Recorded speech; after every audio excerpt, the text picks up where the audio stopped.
The human story isn't a straight line.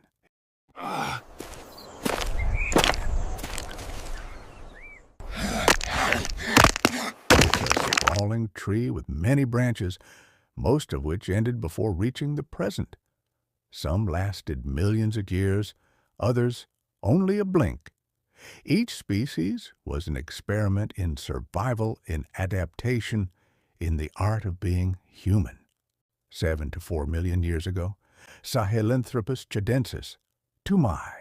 In the blistering heat of ancient Chad, 7 million years ago, a lone figure moves through a savanna that is neither fully forest nor open grassland. His face, framed by a jutting brow and short muzzle, looks more like a chimp than a human, but his stance is different, upright, curious. A lion-like predator prowls nearby, but toumai stands still, listening, gauging the wind. He can climb trees to sleep in safety, but here on the ground his eyes scan the horizon. Deep inside his skull at the base, the foramen magnum, the hole for the spinal cord, has shifted forward. This subtle change whispers of a future where walking on two legs will shape an entirely new kind of being. 2. Orrorin tugenensis, the Millennium Man. Fast forward 1 million years, and the lush woodlands of Kenya sway with afternoon light. In the shadows, a female Orrorin swings down from a fig tree, gripping a branch with long, curved fingers before dropping lightly to the ground. She stands briefly, her legs supporting her weight, like a promise of what's to come. Her thigh bones tell a story of bipedalism, but her arms still yearn for the canopy. She searches for wild berries, ears pricking at the distant call of colobus monkeys. She is both climber and walker, a creature balanced on the knife edge between two worlds. 3. Ardipithecus remedus, Ardi. The Ethiopian Rift Valley is alive with the hum of insects and the scent of damp earth. Here, around 4.4 million years ago, Ardi moves with deliberate grace, her wide feet spreading on soft soil. She is unlike the chimpanzees of today. Her pelvis allows her to walk upright, yet her toes can still grasp branches. Her world is a mosaic of forest and grassland, where giant pigs root for tubers and saber-toothed cats slink in silence. Ardi's clan forages together, their eyes watchful. Though their minds cannot yet dream of tools or fire, their very bodies are inventing the possibility. Australopithecus afarensis, Lucy and the footprints.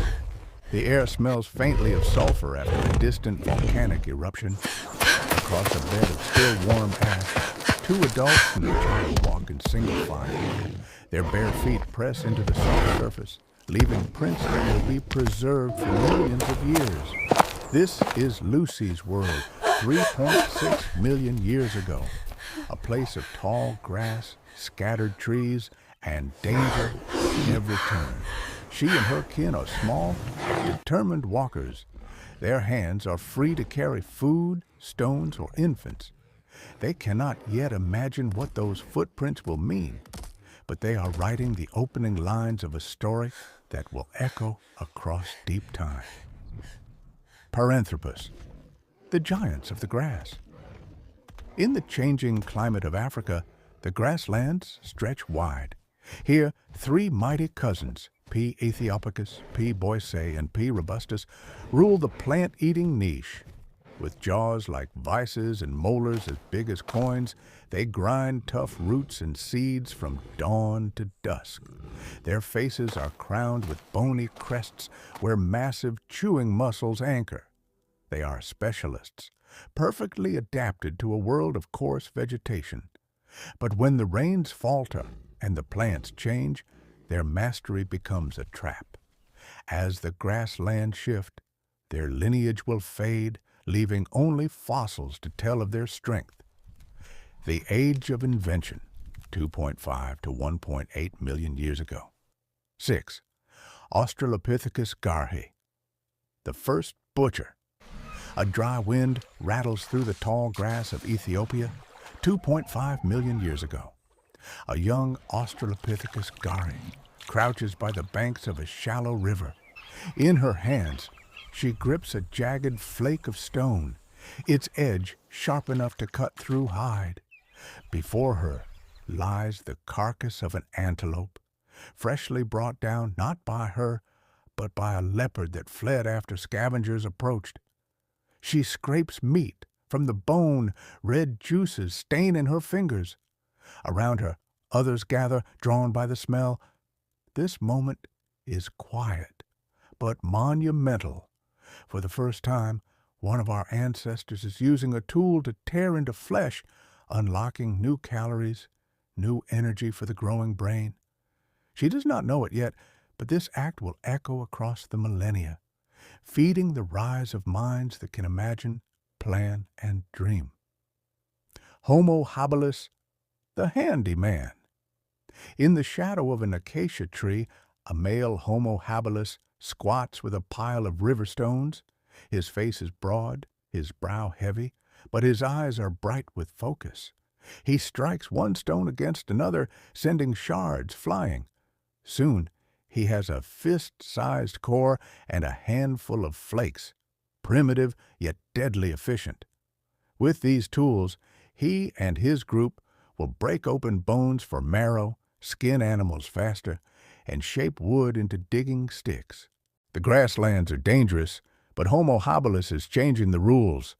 The sharp stone in his palm is not just a weapon, it's the birth of technology, and with it, a new way to survive. Homo rudolfensis, the big-brained cousin. On the shores of Lake Turkana 1.9 million years ago, a different kind of early human moves with calm confidence. Taller, with a broader face and a larger brain case than Homo habilis, Homo rudolfensis is a creature of versatility. His long legs carry him swiftly across open plains where he scouts for fruiting trees, digs for tubers, and watches for migrating herds. He is not a builder of cities, but his mind can hold a map of waterholes, seasonal fruits, and hunting grounds. When the dry season comes, his memory may be the difference between life and death. The grasslands are dangerous, but Homo habilis is changing the rules. The sharp stone in his palm is not just a weapon, it's the birth of technology, and with it, a new way to survive. Homo rudolfensis, the big-brained cousin. On the shores of Lake Turkana 1.9 million years ago, a different kind of early human moves with calm confidence. Taller, with a broader face and a larger brain case than Homo habilis, Homo rudolfensis is a creature of versatility. His long legs carry him swiftly across open plains where he scouts for fruiting trees, digs for tubers, and watches for migrating herds. He is not a builder of cities, but his mind can hold a map of waterholes, seasonal fruits, and hunting grounds. When the dry season comes, his memory may be the difference between life and death. Homo ergaster, the innovator. The sun hangs low over the savanna, turning the grass to molten gold. Here, Homo ergaster walks tall, literally. His limbs are long, his body lean, built for distance running under the punishing heat.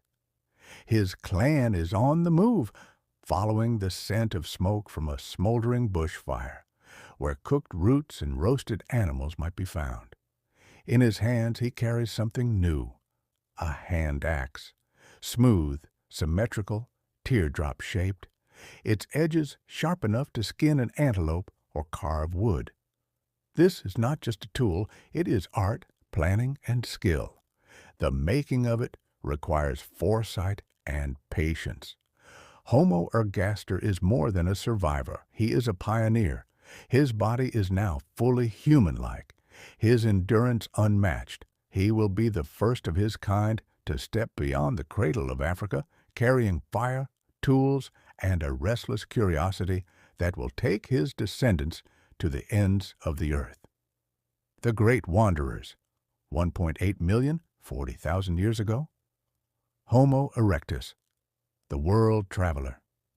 The wind smells of salt and wet earth on the shores of Java 1 million years ago. A band of Homo erectus, tall, broad-shouldered, and walking with the easy stride of marathoners, makes camp by a river. Their fire crackles in the twilight, its orange glow pushing back the darkness. These are the first true globe-trotters of the human story. Born from Homo ergaster stock in Africa, they pushed beyond familiar horizons, crossing into the Middle East, Asia, and Europe. They mastered fire, not just for cooking, but for warmth and safety in predator-filled nights. Their stone tools became more refined, their hunting more coordinated. They would endure for more than 1 million years, longer than almost any other human species, outlasting droughts, ice ages, and rival predators. Their legacy runs deep. In many ways, they were the blueprint for all later humans. Homo antecessor, the pioneers of Europe. In the foggy dawn of northern Spain, 1.2 million years ago, a group of Homo antecessor moves through pine forests heavy with the scent of sap. They are skilled hunters, their flint blades sharp enough to dress a deer in minutes. Their faces are striking, more modern-looking than those of erectus, with smaller teeth and flatter features. Some scientists believe these pioneers may be the common ancestors of both Neanderthals and modern humans. They carved a foothold in the cold and unpredictable climate of Ice Age Europe, surviving in caves where the warmth of fires flickered on stone walls. They were explorers in a land of mammoths and cave bears, carving out a future for generations they would never see. Homo neanderthalensis, the Ice Kings. Snow crunches underfoot in a frozen valley of Ice Age France 60,000 years ago. A Neanderthal hunter, barrel-chested, thick-limbed, with eyes as sharp as the winter wind, kneels beside the body of a freshly killed reindeer.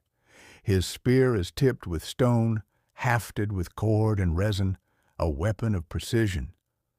Neanderthals are not the brutish cavemen of old myths. They are master toolmakers, expert hunters, and builders of shelter. They adorn themselves with feathers and pigments, bury their dead with care, and perhaps sing around their fires.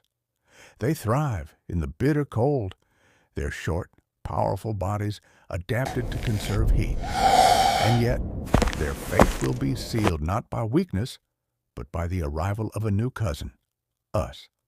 Before they disappear, they will share something precious, their DNA, woven into the genome of modern humans.